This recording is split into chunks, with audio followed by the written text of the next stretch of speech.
नमस्कार. मुंबईकरांसाठी एक आनंदाची बातमी आहे, कारण दररोज मरणाच्या गर्दीमध्ये लोकलमध्ये धक्के खात वर्षोनवर्ष प्रवास करणाऱ्या मुंबईकरांचा प्रवास थोडा जास्त सुखकर होणार आहे. कारण मध्य आणि पश्चिम रेल्वेला जोडणाऱ्या दादर टर्मिनसचा भार हा कमी करण्यासाठी परळ टर्मिनस सुरू होतोय. उद्याला रेल्वे मंत्री या नव्या टर्मिनसचं उद्घाटन करतात.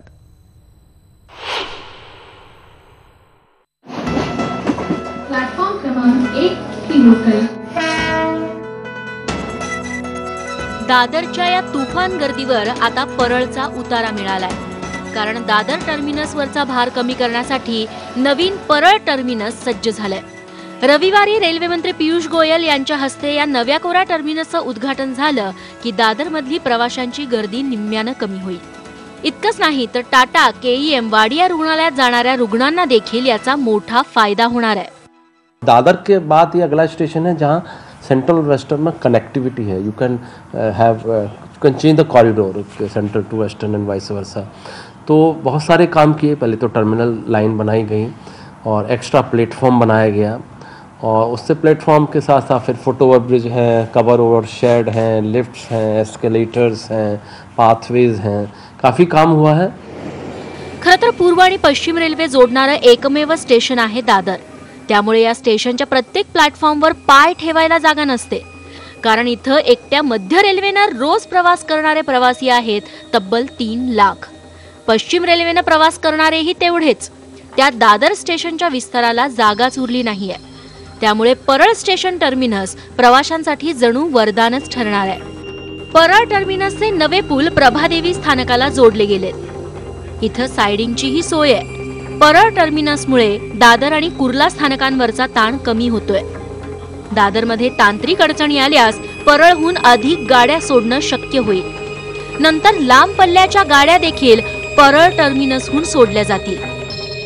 या ब्रिजवर आपण बघतो की याला इथे 2 लिफ्ट आहेत. एक इकडे आहे, म्हणजे एक डाऊन आणि अप लाईन या दोन्हीला, आणि एक इथे लिफ्ट आहे. या 2 लिफ्टचा वापर करून KEM आणि त्याचबरोबर टाटा, वाडियासारख्या रुग्णालयामध्ये जाणाऱ्या रुग्णांना आणि त्यांच्या नातेवाईकांना, वयोवृद्धांना याचा फायदा होणार आहे. पण त्याच वेळेला जो लोंढा होईल या गर्दीचा, त्यांच्यासाठी जिन्याबरोबर हे असे सरकते जिने पण इथे लावण्यात आलेले आहेत.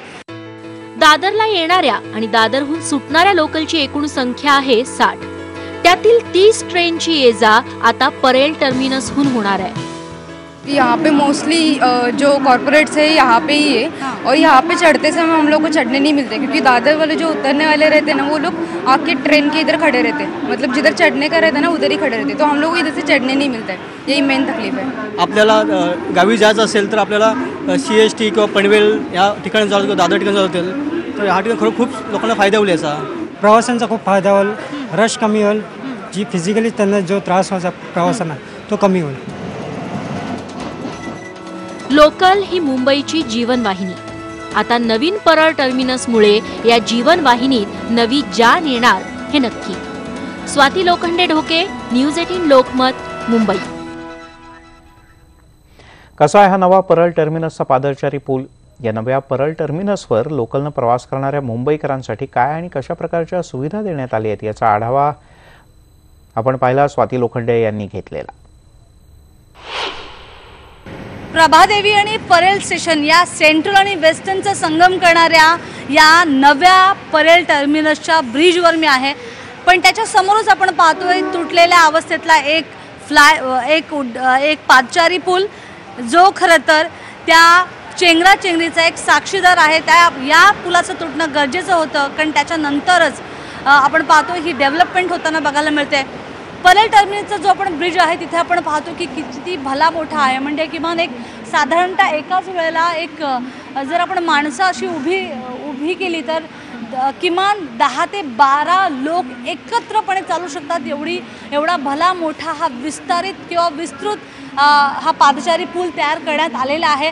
आपण पाहतोय की पुढचा प्रभादेवी म्हणजे आधीचं एल्फिस्टन आणि आताचं हे जे नवं परेल टर्मिनस आहे त्यांना जोडणार आहे. इथे काम अगदी जोरात सुरू आहे. मग ते इंडिकेटरचं ठीकठाक करणं असू दे किंवा मग इथले जे प्रवासी लिफ्ट आहेत त्यांना सुरू करणं असू द्या. आताही तिथे आपण पाहतोय की त्या इंडिकेटरच्या दुरुस्तीचं काम किंवा ते ठीक करण्याचं काम, ते चालतंय की नाही हे बघण्याचं काम सुरू आहे. पियुष गोयलांच्या हस्ते या परेल टर्मिनसचं उद्घाटन झाल्यानंतर कोणत्याही प्रकारची तूट राहू नये किंवा कोणत्याही प्रकारची त्रुटी राहू नये यासाठी ही काळजी घेतली जाते. या ब्रिजवर आपण बघतोय की याला इथे 2 लिफ्ट आहेत. एक इकडे आहे म्हणजे एक डाऊन आणि अप लाईन या दोन्हीला, आणि एक इथे लिफ्ट आहे. या 2 लिफ्टचा वापर करून KEM आणि त्याचबरोबर टाटा वाडियासारख्या रुग्णालयामध्ये जाणाऱ्या रुग्णांना आणि त्यांच्या नातेवाईकांना, वयोवृद्धांना याचा फायदा होणार आहे. पण त्याच वेळेला जो लोंढा होईल या गर्दीचा, त्यांच्यासाठी जिन्याबरोबर हे असे सरकते जिने पण इथे लावण्यात आलेले आहेत. एकूणच परेल टर्मिनसला सध्या तरी जर आपण बघितलं की अगदी नवं रूप देण्याचा प्रयत्न केलेला आहे. या परेल टर्मिनसच्या ब्रिजवर उभं राहता समोर आपल्याला एल्फिस्टनवरून जाणाऱ्या किंवा प्रभादेवीवरून जाणाऱ्या गाड्याही बघायला मिळतात. एकूणच या परेल टर्मिनस जेव्हा सुरू होईल तेव्हा त्याच्यात कोणतीही कमी राहू नये, पुन्हा एकदा लोकांना त्रास होऊ नये याची खबरदारी घेतलेली इथे बघायला मिळते. स्वाती लोखंडे ढोके, न्यूज 18 लोकमत. पण या नव्या परेल टर्मिनसवरून सुटणाऱ्या गाड्यांच्यामुळे लोकलच्या प्रवाशांना खरंच फायदा होईल का? धावत्या लोकल वेळेत पकडण्यासाठी मुंबईकरांच्या वेळेची बचत होईल का? पाहूयात.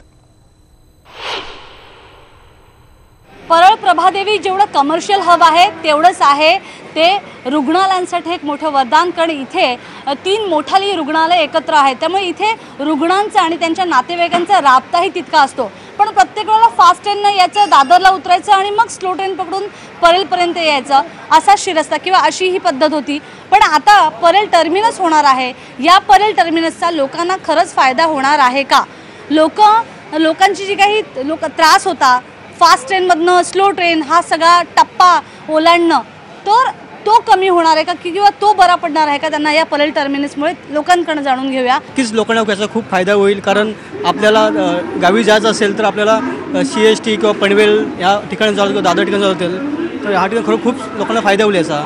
बहुत अच्छा हो जाएगा सबके लिए, क्योंकि यहाँ पे मोस्टली जो कॉर्पोरेट्स है यहाँ पे ही है. और यहाँ पे चढ़ते समय हम लोग को चढ़ने नहीं मिलते, क्योंकि दादर वाले जो उतरने वाले रहते हैं ना वो लोग आके ट्रेन के इधर खड़े रहते हैं. मतलब जिधर चढ़ने का रहता है ना उधर ही खड़े रहते हैं. तो हम लोग को इधर से चढ़ने नहीं मिलता है. प्रवाशांचा खूप फायदा होईल, रश कमी होईल, जी फिजिकली त्यांना जो त्रास व्हायचा प्रवासांना तो कमी होईल. खूप सुंदर हे उपक्रम. आता बऱ्याचशा गव्हर्नमेंटमध्ये थंब चालू झालेला आहे, बायोमेट्रिक चालू झालेलं आहे, आणि 1 मिनिटाने सुद्धा बायोमेट्रिकमुळे लोकांचं उशिराची हजेरी वगैरे लागते. ट्रेन चालू केलीत तुम्ही की परेल ट्रेन चालू झाल्यामुळे इथे आम्ही 10 मिनिटं लवकर येऊ, ऑफिसला 10 मिनिटं लवकर पोहोचू. त्यामुळे रेल्वे प्रशासनाचे आम्ही अभिनंदन करतो त्याबद्दल. पण आता रविवारपासून इथून ट्रेन सुटणार आहे, म्हणजे दादरला जायची गरज नाही, इथून ट्रेन सुटेल, तर याचा फायदा होईल तुम्हाला? हा खूप चांगला होईल, कारण का खूप म्हणजे थोडा दादर लोड कमी पडेल. तुम्ही कुठल्या हॉस्पिटलला गेला? AKM ला. 5 गाड्या इथून थांबवाव्या किंवा इथून लोकांना चढता येईल व्यवस्थित. दादरला काय त्यांना चढता येत नाही. आनंदाची बातमी आमच्यासाठी, म्हणजे रोज दादरला जाऊन इथून तर आम्हाला कधी ऑलमोस्ट भेटते खाली गाडी, पण 5च्या नंतर भरपूर गर्दी असते. पण इथून जेव्हा गाडी आता निघणार तर ते आम्हाला खूप आनंदाची बातमी आहे. तुम्ही खूपच आनंदी दिसताय. परेलवरून ट्रेन सुटणार आहे रविवारपासून, त्याबद्दल काय म्हणाल? बरं होईल की इथून ट्रेन सुटेल? हो बरं होईल. इथनं ट्रेन मिळाली तर दादरला जायचं कामच नाही ना आम्हाला. आणि एवढ्या सगळ्या चिल्या पिलांना घेऊन हो तेच ना, इकडनं किती धावपळ होते, इकडनं तिकडं जायचं म्हणलं ट्रेन पकडून म्हणलं. चांगलं आहे, भरपूर असं कसं चांगलं म्हणजे कॉलेज वगैरे साठी खूप बरं आहे. पण आता थोड्या प्रमाणात का होईना लोकांना दिलासा मिळतोय. 60 पैकी 15 ट्रेन इथनं सुटणार आहेत, 16 ट्रेन इथून सुटणार आहेत, तर 16 ट्रेन इथं येणार आहेत. त्यातल्या त्यात मुंबईकरांसाठी ही समाधानाची गोष्ट आहे असं म्हणायला हरकत नाही. व्हिडिओ जर्नलिस्ट बाळा शेट्टीसह स्वाती लोखंडे ढोके, न्यूज 18 लोकमत, परेल, मुंबई. या नव्या परेल टर्मिनसमुळे खरंच दादर स्टेशनवरचा लोड कमी होणार आहे का? कारण दादर स्टेशनवर होणारी जी प्रवाशांची गर्दी आहे ना, अलोट गर्दी, तोबा गर्दी, धक्काबुक्की गाडी पकडताना, अरुंद जिने, पादचारी पूल, या सगळ्यातून मुंबईकरांची सुटका होईल का? आजची स्थिती काय आहे याचा आढावा घेतलाय आमच्या प्रतिनिधी स्वाती लोखंडे यांनी. पाहूयात. का गरजेचं आहे परेल टर्मिनस? तर याचं उत्तर याची देही याची डोळा बघा. आपण पाहतोय की दादरवरची ही परिस्थिती आहे. दादर प्लॅटफॉर्म 1ला गाडी आल्यानंतर जी काही गर्दी झाली आहे जिन्यावर चढायला, आणि त्याचबरोबर दादरवरून सुटणारी जी गाडी आहे तीही पकडायला येणारी गर्दी, म्हणजे दोन्ही बाजूची ही जी गर्दी आहे ती आपण पाहतोय. आपल्या हातातलं सामान, लहान मुलं, वयोवृद्ध यांना वर चढण्यासाठी जी कसरत करावी लागते तीही आपण पाहतोय. इथे असलेले GRP, RPF आणि त्याचबरोबर MSFचे जवान लोकांना शिट्या वाजून जायला सांगतात खरे, पण जागाच इतकी कमी आहे तर जाणार कसं? प्लॅटफॉर्मही रुंदीकरणाचं करता येत नाही कारण आजूबाजूला याला जागा नाही आहे. आपण बाजूलाच बघतोय की कल्याणच्या दिशेनं जाणारी गाडी लागली आहे, त्यामुळे ती पकडण्यासाठी ही शनिवारी दुपारची ही गर्दी आहे, ज्याच्यामुळे एकतर गाडी पकडायला गर्दी आहे आणि गाडी आल्यानंतर म्हणजे गाडीतनं उतरल्यानंतर वर जाण्यासाठी ही गर्दी आहे. ही आहे सेंट्रलची खरं तर परिस्थिती. 3 लाख लोक सेंट्रल रेल्वेनं इथं येतात. 3 लाखांचा फुटफॉल आहे आणि साधारणतः पश्चिम रेल्वेचा 2-2.5 लाखांचा फुटफॉल आहे. साधारणतः 5-1 लाख लोक जर 5-1 लाख जर प्रवासी इथं येत आहेत तर आपण साहजिकच आहे ही गर्दी होणारच. का सोपं नाही आहे? खूप गर्दी असते, एकच ब्रिज आहे ना, असं खूप रश असते. हां, खूप असं दबायला होतं का म्हणजे गर्दी चेंगराचेंगरी खूप दबायला होतं आणि एवढं ना की म्हणजे एकमेकांच्या वरती सगळेजण पडतात असं अनेकदा एव्हरी टाइम, सकाळी पण संध्याकाळी पण एव्हरी टाइम. तर आपण पाहतो या आहेत महिलांच्या खरं तर प्रतिक्रिया की या ब्रिजवरनं उतरणं आणि या ट्रेनमध्ये चढणं सोपं नाही आहे. ही दादरची भयानक परिस्थिती, ही भयावह परिस्थिती कुठे ना कुठे बदलणं गरजेचं आहे. दादरला आडवं असं पसरता येत नाही आहे, प्लॅटफॉर्मचं नूतनीकरण करता येत नाही आणि अशामध्ये एकच पर्याय आहे, तो म्हणजे या परेल टर्मिनसवरनं सुटणाऱ्या गाड्यांचा लाभ घेण्याचा. व्हिडिओ जर्नलिस्ट बाळा शेट्टी सह स्वाती लोखंडे न्यूज 18 लोकमत, दादर, मुंबई.